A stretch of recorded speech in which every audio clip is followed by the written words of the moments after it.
back on the Pete the Planner Show, answering your money questions. As always, if you want your money question answered, it costs you nothing except email. I don't know if you pay for your email. If you do, you're getting ripped off.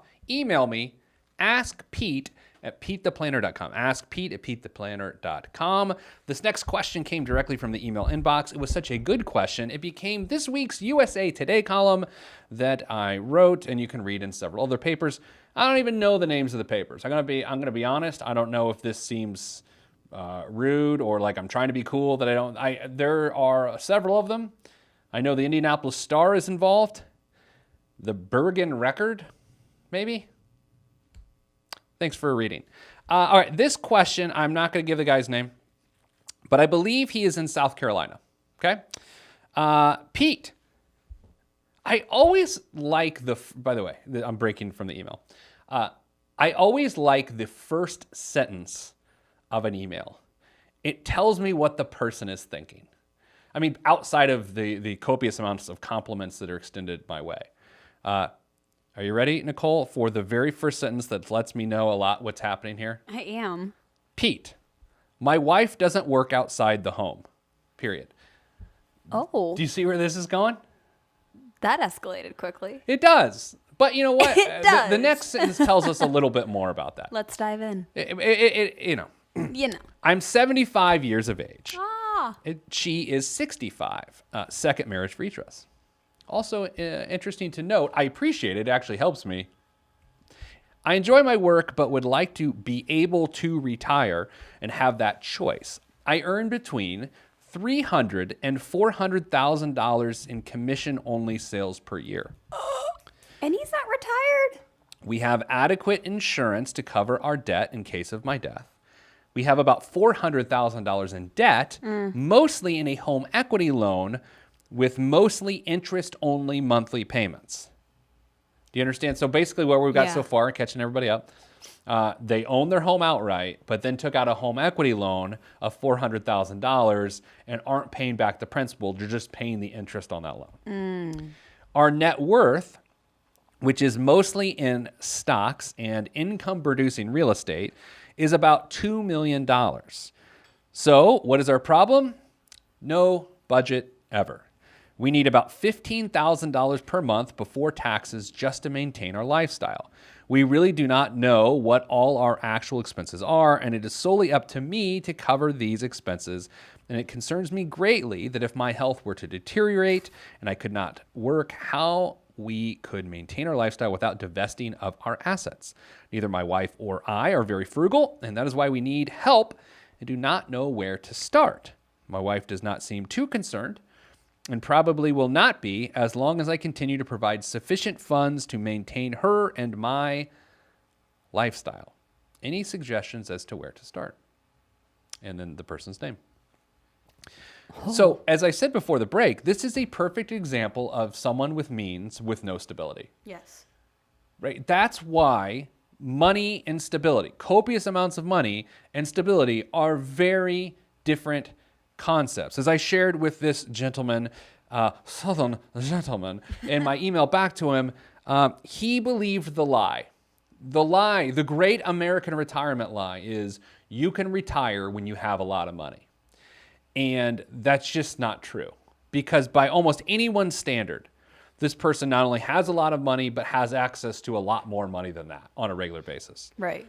I mean, I would say, if we say that this person's income's been in that range for, you choose, 6 years? I don't know. It doesn't really matter. He's made $2.5 million over the last 6 years and has $2 million in assets. Now, it says it's second marriage, so we can start guessing around and say, well, maybe he got his wealth cut in half after the first marriage ended. We don't know, not the point, but it's arguable. I mean, it's a detail. Right? Yeah. So here's the issue with something like this. I think, and I have to guess a lot when I get these questions. I have to guess a lot, and here's my guess. He never set a retirement age because he is so good at making money. Right. This is a person that solves problems with their financial problems with his skillful nature at work.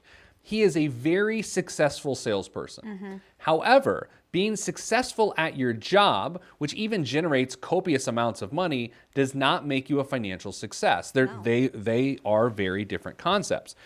So what he has done, instead of saying, I will retire on this day, literally a month, day, and year, he has said, I'll just keep making money.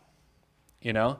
Right. So he was just already trying to be proactive in the sense of thinking, well, I'll just have money and that'll take care of whatever problems will just arise. Yeah, so he was trying to solve non-financial problems with money. And when that happens, your non-financial problems, which appear to be financial problems, get worse. So Right. what my recommendation to him is now here on this fine radio program, fine seems a bit subjective, and what I wrote to him in whatever paper he reads this in, was this. He needs to pick a day. And based on the numbers he sent us, the day needs to be 2 years from now. Right. So we're recording this episode July 5th, 2018. He's 75 years old. But someone who's 75 making $400,000 a year in commission-only income, that dude is alive and well. Well, doing well, dog. Right? So Yeah. I think he didn't say anything about slowing down. He just sort of wants to think about it. Yeah. I think if he waits until July 5th, let's say he retires on 4th of July and he just pretends like the whole country's throwing him a retirement party, I like that. 2 years from now. Let's say he does that. He's 77 and he will give himself 2 years to put the pressure on. Here's the thing about this guy. He's an amazing planner. Yeah. Because he gets a sales quota every year and he hits it. Right? The planning issue is not an issue. No, it's just he has got a self-control problem. What he needs to find in the next 2 years is self-control. And the best way for him to achieve the self-control is to, of course, to dig into his budget. He doesn't know where to start. There's a second marriage involved. There's his younger wife's feelings. And yes, the younger age matters in this standpoint. So here's what I instructed him to do. Old school 4-marker budget. Yep.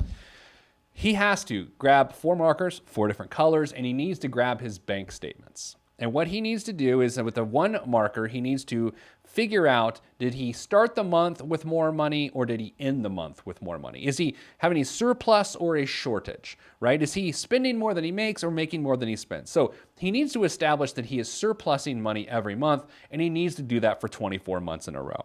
If he doesn't, if he realizes he's not, he needs to get to a place where he is. Number 2 thing he needs to do is he needs to, with the second marker, highlight the income amounts that come into his account.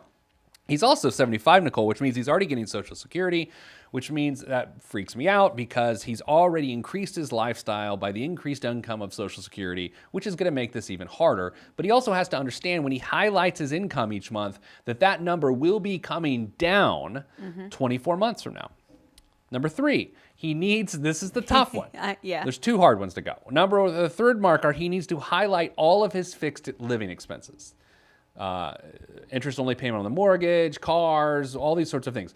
Fixed. Utilities things, not variable things, fixed. Now, the 4th marker is not the variable things of which you're thinking.